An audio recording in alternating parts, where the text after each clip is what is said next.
ጊዜያዊ ምምሕዳር ትግራይ እቶትን ምእካብ ዝወስዶ ዘሎ ስጉምቲ ዝድገፍ ክብል ውድብ ኣክሱማይት ዋዕላ ብዘውፅኦ መግለፂ ገሊጹ ኣብ ውሽጢ 12 መዓልትታት 3 ድሮናት ብልጽግና ምሕምሻሸን መበገሲኡ እንታይ እዩ መንበረ ሰላማ ትግራይ ምምስራቱ ንትግራይ እንታይ ረብሓ ኣለዎ እንመንከ ካብ ጥቕሚ ተኣለዩ ሓደሽቲ ምዕባለታት ማእኸላይ ምብራቕ ከም ዝሓሰብናዮ እንተይኮነ ብፍጥነት ይቀያየር ኣለዉ ጥይት ናብ ዓንቀርና ጻብዕቲ ናብ ቃታ እዩ ዘሎ ይብሉ ኣለዉ ዋና ኣዛዚ ኣብዮታዊ ሰራዊት ኢራን ሜጀር ጀነራል ሑሴን ሰላሚ ኣሜሪካ ምስ ኢራን ዝነበረ ምትፍናን ተፍኩሶ መሲላ ከም ዘይጸንሐት ዩኤስኤስ አብርሃም ሊንከን እትበሃል ዓባይ ተሰካሚት ነፈርቲ ኩናት መርከብ ኣብ ቅድሚት ሰሪዓ ምስ ቃፍላይ ሃጀምቲ መራኸቢ ኩናት ናብ ማእኸላይ ምብራቕ ተንቀሳቒሳ ኣላ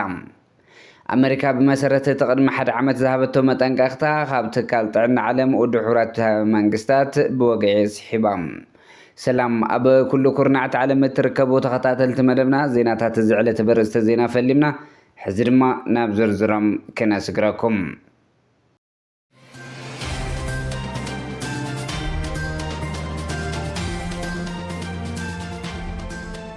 ጊዜያዊ ምምሕዳር ትግራይ እቶት ንምትእኻብ ዝወስዶ ዘሎ ስጉምቲ ዝድገፍ እዩ ክብል ውድብ ኣክሱማይት ዋዕላ ብዘውፅኦ መግለፂ ሓቢሩ ኣሎ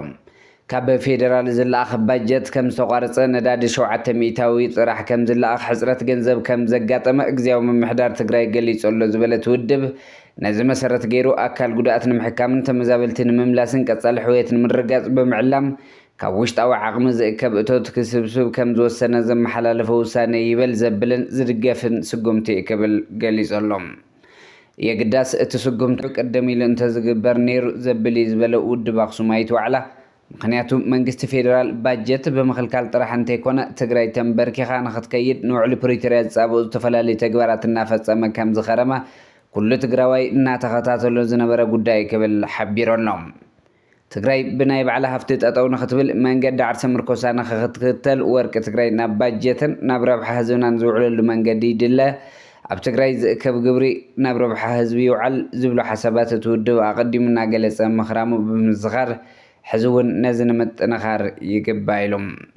ጊዜያዊ ምምሕዳር እቲ ውሽጣዊ እቶት ናይ ምትእኻብ ተግባር ምስ ተፈፀመ ንቅድሚት ትግራይ ከመይ ጌራ ብመሰረት ዓርሰ ምርኮሳ ባዕላ ኪላ ትመሓደር ንዝብል ሕቶ ሰብ ሞያ ኣማኺሩ ነቶም ዝመፁ ካብ ሕዚ ጀሚሩ ክንቀሳቐስ ኣለዎ ዝብል እምነት ኣለዎ ክብል ድማ እቲ ውድብ ቅዋሙ ገሊጹ ኣሎ ኣብ ቀጻሊ ወርሓት ይኹን ባጀት ዓመት ካብ ፌደራል ንትግራይ ገንዘብ ከም ዝለኣኽ ዝረጋግፅ ውሕስና የለን ዝበለት ውድብ ስለዝኾነ ጊዜያዊ ምምሕዳር ንዘላቒ ፍታሕ ህዝብና ዝጀመሮ ስጉምቲ ነደናቕ ኩሉ ህዝብና እውን ኣብ ጎኑ ንኽስለፍ ንላቦ ክብል ፃውዒት ኣቕሪቦም ካልኦት ውድባት ትግራይ ግን ነዚ መንግስቲ ጊዜያዊ ምምሕዳር ትግራይ ክስብስቦ ዝሓሰበ ሃፍቲ ተጋሩ ብግልፂ መቀዋወመን ዝፍለጥ እዮም ኣብ ውሽጢ 12 መዓልትታት 3 ድሮናት ብልጽግና ምሕምሻሸን መበገሲኡ እንታይ እዩ ካብ ፍልፍላት ደብረ ዘይት ሓይሊ ኣየርን ወታደራዊ ኮማንድ ምክልኻል ሃገርን ብሓበሬታ ምስ ሱዳን ኣብ ዘዋስን ኣብ ግንባር ምዕራብ ትግራይ ክሳብ ሕዚ 3 ድሮናት ብልጽግና ተሓምሽሸን ኣለዋ ክሳብ ዕለት 7 ጥሪ ድሮናት ብልጽግና 400 ግዜ ኣብ ልዕሊ ትግራይ ብፍላይ ድማ 36 ግዜ ኣብ ልዕሊ ኣርሚ 70 ብተወሳኺ ድማ ኣብ ውሽጢ ሱዳን ብምእታው ኣብ ልዕሊ መዕቆቢ ዝርከቡ ስዱዳት ህዝቢ ትግራይን ቀትርን ለይትን ወታደራዊ ዳህሳስ ከም ዝገበራ ዝዝከር እዮም ኣብዚ ከይዲ ብዕለት 25 ናብ ዕለት 26 ታሕሳስ 2018 ግእ ዘውግሕ ዋንነተን ናይ ኢሚራት ዓረብ ዝኾና ብቻይናውያን ክኢላታት ዝተዋፈራ ክልተ ዊንግሎንግ ድሮናት ኣብ መንጎ ሕመራን በረኻትን ከምኡውን ኣብ ምድረገነት ዓብዲ ራፍዕ ከባብን ምስ ሙሉዕ ጥቀን ተሓምሽሸን ኣለዋ እተን ድሮናት ምስ ወደቓ ሽዑ ንሽዑ መንግስቲ ኣብይ ናብተን ከባቢ ገዚፉ ወታደራዊ ሓይሊ ብምውፋር ንስብርባራተን ኣራርዩ ናብ ደብረ ዘይት ብምጓዓዝ ኣብ ውሽጢ ሃንጋር ኣእትዩ ብምንታይ ከም ዝወደቓ መርመራ የካይደለን ኣሎ ኣብ ከይዲ ምርመራ ኣወዳድቓ ዘን ክልተ ድሮናት ብልጽግና ካብ ዊንግሎንግ ንላዕሊ ክባርን ፅሬትን ዘለዋ ስርሒት እስራኤል ዝኾነት ሓንቲ ድሮን ምስ ካልኦት ድሮናት ናብቲ ከባቢ ብምውፋር ፅዑቕን ተኸታታሊ እንዳህሳስ እናካየደት ቀኒያ ብዕለት 7 ጥሪ 2018 ግእዝ ኣጋምሸት ግን ኩለን ምሳእ ዝነበራ ዊንግሎንግ ሬይንቦው ድሮናት ካብ ምዕራብ ትግራይ ውሽጢ ሱዳን ናብ ከባቢ ሽረን መቐለን እንትምለሳ እቲ ሓንቲ ንበይና ዝኾነት ስርሒት እስራኤል ድሮን ናይ ሰርቪሊያንስ ድሮን ማለት እውን ስርሒት IRS ኢንተለጀንስ ሰርቪሊያንስ ኤንድ ሪኮናይሳንስ ተተሓባብሪ ዝነበረት ድሮን ሃለዋታ ይጠፍእ بدحريو ኣብቲ መወዳእታ ዝነበረትሉ ከባቢ ኣብ ደቡብ ሱዳን ምዕራብ ትግራይን ከም ዝተሓምሸሸ ተፈሊጡ ሽዑ ድማ ጀነራል ብልጽግና ዝመርሖ ብሄሊኮፕተር ዝተሓገዘ በብበዝሒ መካይን ሓይሊ ናብቲ ዝወደቐትሉ ከባቢ ኣዋፊሩ ከምቲ ዝሓለፈ እቲ ስብርባራት ክእከብ ሃሰው ክብል እዩ ሓዲሩ ኮይኑ ግን እታ ድሮን ሙሉእ ብሙሉእ ስለ ዝተሓምሸሸ ዝረብሕ ስብርባር ኣቕሓ ከም ዘይተረኸበ እዩ ካብቲ ደብረ ዘይት ዝመፅእ ሓበሬታ ዘርጽ ኣወዳደቃ ዘንድሮናት ብዝምልከት ኣብ ደንበ ብልጽግና ተሓባበርቱ ኪላታት ኢምሬትን ቻይናውያን ስጦ ምሽጥራዊ ምርመራ ዝቐጸለው እንትኸውን ክሳብ እዚ ጭቡጥ መረዳእታ ክረከብ ወላ እንተዘይከኣሉ ኣብ ክልተ ግምታት ተመቓቒሎም ከም ዘለው እቲ ሓበሬታ ዝገልጽ ፍርቆም ድማ ብኣርሚ ሰብዓ ወይ ብሱዳን ጃም ተገይረን ክወድቃ ክኢለን እንትብሉ ብወገን ካልኦት ድማ ከምቲ ቤንሻንጉል ኣብ መዋፈሪ ናይ RSF ጀነራል ዳጋሎ ዝተወቅዐት ብግብፂ ወይ ብሳዑዲ ዓረብያ ንጥቃዓልና እምበር ሱዳን ኮነ ኣርሚ ሰብዓ ብዙሕ ዓቕሚ የብሎምን ዝብል ቅዋም የስምዑ ከም ዘለው ተገሊጹ ቅድም ክብል ኣብ ውሽጢ ኤርትራ ብሸነኽ ቡሬ ዝወደቐት ድሮን ሓዊስካ ኣብ ዝቐረባ ዝወደቓ ድሮናት ብልጽግና 4 በፂሐን እየን ድሕሪ ኣብ ስላሰ ጥሪ ዝተሓምሸሸት እታ ውሳኔት ስርሒት እስራኤል ዝኾነት ድሮን IRS ብብልጽግና ምርመራ ምጽራይ ክሳብ ዝግበር ኣብዚ ዝሓለፈ ሰሙን ናብ ትግራይ ብፍላይ ምዕራብ ትግራይ ኮነ ሱዳን ዝግበር ዝነበረ ተኸታታሊ ዳህሳስ ድሮን ጠጠው ኣቢሉ ጠመተ ምውፋሩ ድሮናቱ ኣብ ክልል ኣምሓራን ኦሮምያን ገይሩ ከም ዘለው እዞም ፍልፍላት ዝሕብሩ መንበረ ሰላማ ትግራይ ምስራቱ ንትግራይ እንታይ ረብሓ እንመንከ ካብ ጥቕምታ ኣለዩ ብዛዕባ መንበረ ሰላማ እንፈልጦ ክንምስክር ብፁዕ ኣቡነ ሰላማ ዝመርሕዎ መንበረ ሰላማ ወቐሳታት ይበዝሕዎ ኣለዉ እቶም ወቐሳታት ካብ መን ይቐርቡ እንተኢልና ክፉኣት ጠባናት ጀኖሳይደር ዓይንተ ሸዋ ኣብ ልዕሊ ብፁዕ ኣቡነ ሰላማ ዓሪፈን ሸዋ ብዙሕ ባጀት በጂቶም ማሕበር ተጻረፍቲ ብምምስራት ሓሰውቲ ሓመይቲ ጠቀንቲ መሳደድቲ ብምምዳብ ኣብ ትግራይ ቤተ ክርስቲያን እቶም 3 እስካብ 4 ደመወዝ ዝወስዱ ንመንበረ ሰላማ ይቃወሙ ምኽንያት ንመንበረ ሰላማ ነቶም 3-4 ደመወዝ ዝወስዱ ሓደ ደመወዝ ይኣኽለኩም ስለ ዝበሎም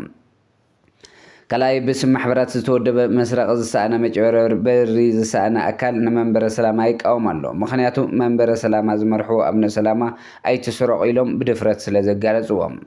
ሳልሳይ ማሕበረ ቅርሱሳን ደርጋዊ ማሕበር ኣብ ትግራይ ታሪኽ ምስራቅ ምብራዝ ምድላዝ ኣምሓርኛ ምስፋሕፋሕ ቅርሲ ምስራቅ ደው ንኽብል ዝገበሩ ብትብዓት ብድፍረት ብፁዕ ኣቡነ ሰላማ ሓደ ካብቶም ኣብ መንበረ ሰላማ ኮይኖም ሃይማኖታዊ ተጋድሎ ዘካይዱ ዘለው እዮም በዚ መነፅር ኣባላት እቲ ማሕበር ካብ እከይ ልቦም ካብ ክፉእ ርእሶም ዘፈልፍልዎ ሰይጣናዊ ሓሳብ ኩሉ ግዜ ፀለመ ሕሰት ፀርፊ ጠቓና ምስዳድ እዩ እከይ ልኡኻት ሸዋ መንበረ ሰላማ ንምፍራስ ንጳጳሳት ትግራይ ምፅራፍ ምውራድ ምፅላም ምጥቃን ንጳጳሳት ትግራይ ስማስም መሃብ ካብ ሰይጣናዊ ክፉእ ጀኖሳይደራት ጳጳስ ሸዋ ዝተቐበልዎ መጥፋእ ተጋሩ መቐፀልታ እዩ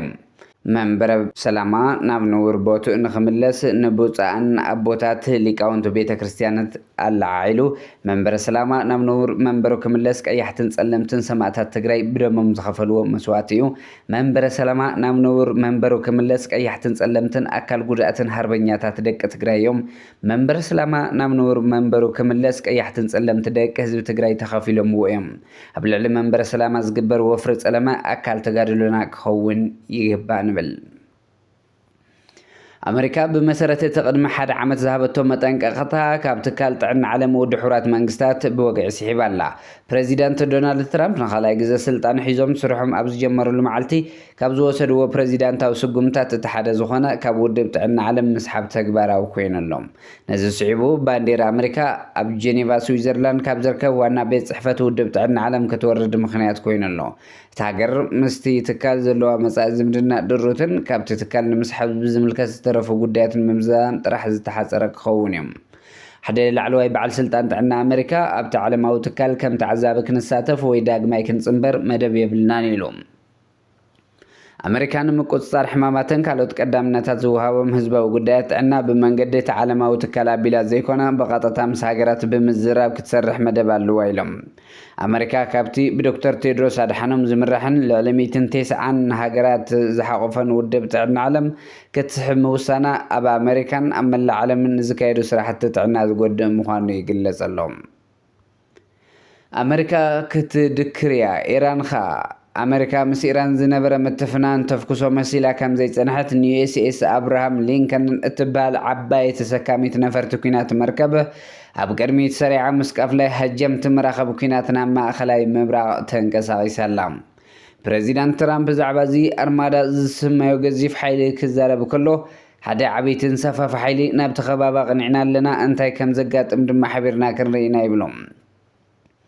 እቲ ትማሊ ሓሙስ ዝሕዚ ንቆሞ ዘለና ናይ ሰላም ማሕዘል ዓለም ለኻዊ ናይ ሰላም ማሕበር ኮይኑ ንምርግጋእ ዝሰርሕን ነቶም ብዕግርግር ዝተለኽፉ ከባቢታት ድማ ዘላቕን ነበራዊ ዝኾነ ፍታሕ ዘደንፍዕን ክኸውን ኢሉ ዘውፅኦ ቃና ኣሻብሮ ሲዕዎ ብዝብል ማእኸላይ ወታደራዊ እዚ ኣሜሪካ ፔንታጎን ዝበሃል ሓበሬታ እውን እዚ ሓይሊ ዕማም ስርሒት ንኽፍፅም ካብ ባሕሪ ቻይና ተበጊሱ ናብ መፃበብታት ሆርሙዝ ይፅጋዕ ምህላዊ ኣይሓበን እዚ ንህጁማት አንቂሉ ዝተንቀሳቐሰ ብርቱዕ ሓይሊ